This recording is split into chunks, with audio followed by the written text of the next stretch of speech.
New Year! Guys, Happy New Year sa inyo, no? Happy New Year, no? So, dito kasi, anong oras na? Ano pa lang dito, guys? 9:30 ng gabi, no? So, mga ilang mga ilang oras pa. At kami ay mag-celebrate ng New Year, no? So, sa Pinas, panigurado bagong taon na sa kanila. So, dito kasi medyo medyo late pa, no? So, okay guys. Lilo. Meron tayong ngayon, chef. Okay. Actually, ang handa, hindi naman bongga yung namin, yung handa namin, pero yung handa namin ngayon ay talagang pinagpaguran ng aking asawa. Baliktad na ngayon, no? Hindi, pero guys, ang asawa ko talagang meron niyang tinatagong talento sa pagluluto, no? Hindi nga lang talaga siya madalas magluto, pero kapag yan ay tumirada ng mga lutuin ay talagang mapapapikit ka o mapapawaw ka sa lasa ng kanyang luto, no? So ngayon, lang kami guys, bumili lang kami ng anong isang binili mo, Jay? Ham, no, ham diyan sa may Pinastore. Tapos actually nai-oven ko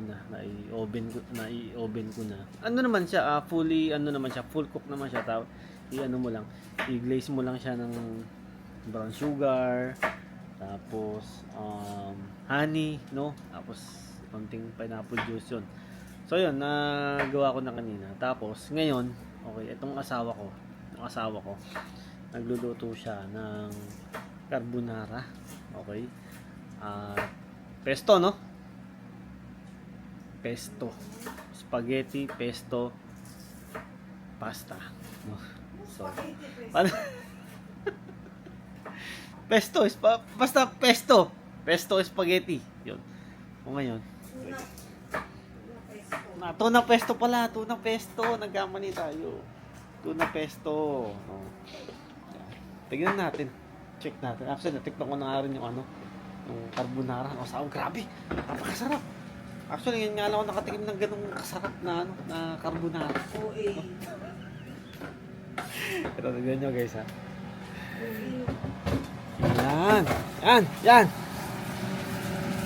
Yung spaghetti.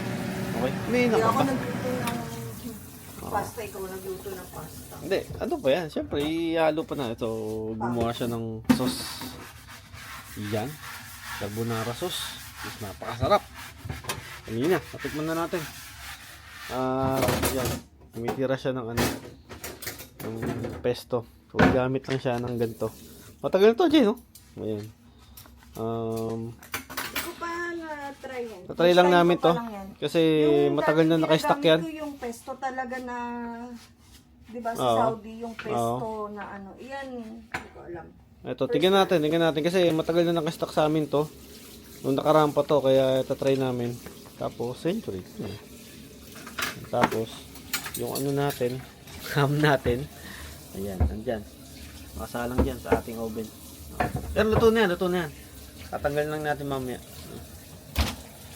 At, tapos, yung cake natin.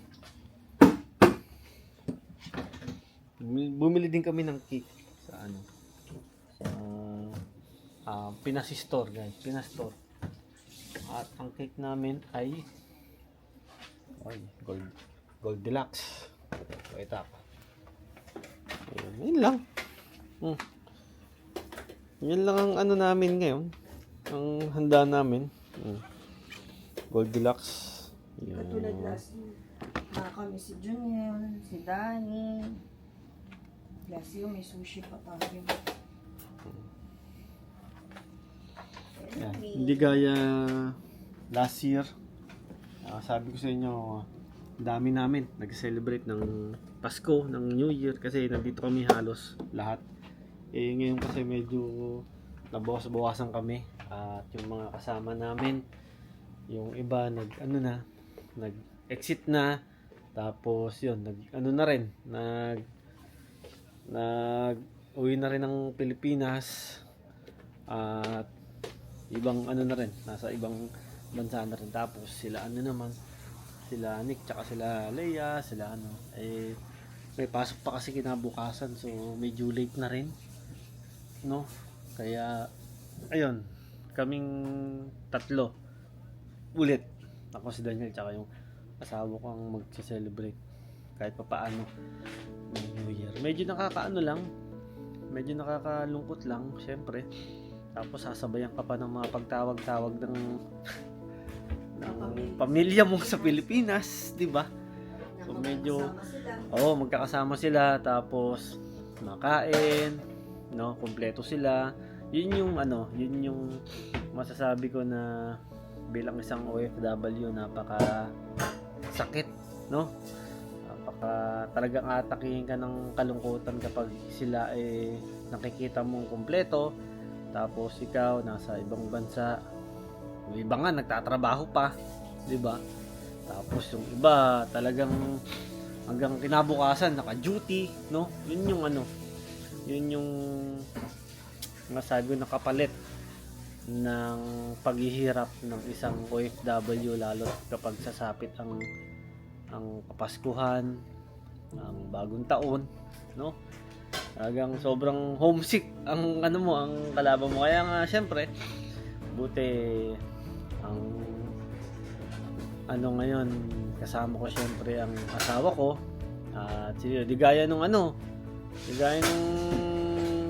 unang dating namin dito.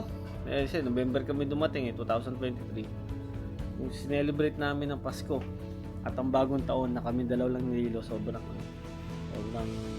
lungkot nun. Yung time na yun, kasi nasa Saudi pa si Jen nung time na yun. Tapos yun, nandun naman ako kila nung time na yun. Nakadanik ako nun, dun sa kabilang bahay. Kaya nga yun, medyo medyo malungkot lang kanina nga eh. Patawag nung pamilya ko. Siyempre, medyo malungkot lang. Pero siyempre, ganun pa man. Thankful pa rin tayo kasi yun. Wala tayong sakit. Diba? Safe tayo. Diba? Nakakapagtrabaho tayo na maayos. Ano yun? Buhay tayo. So, yun lang talaga yung dapat nating pagpasalamat kay God.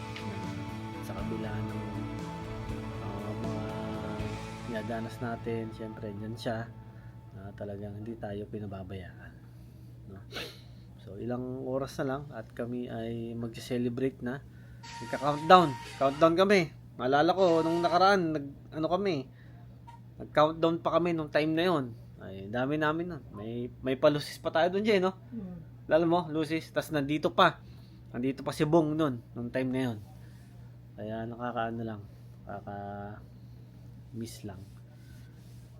So maya i-celebrate natin ang New Year. At syempre dalangin namin na kung kami pinagpala nitong taong 2025, at syempre dalangin namin na ganun pa din at mas lalo pa kaming i-bless, pagpalain ni Lord ngayong darating na 2026.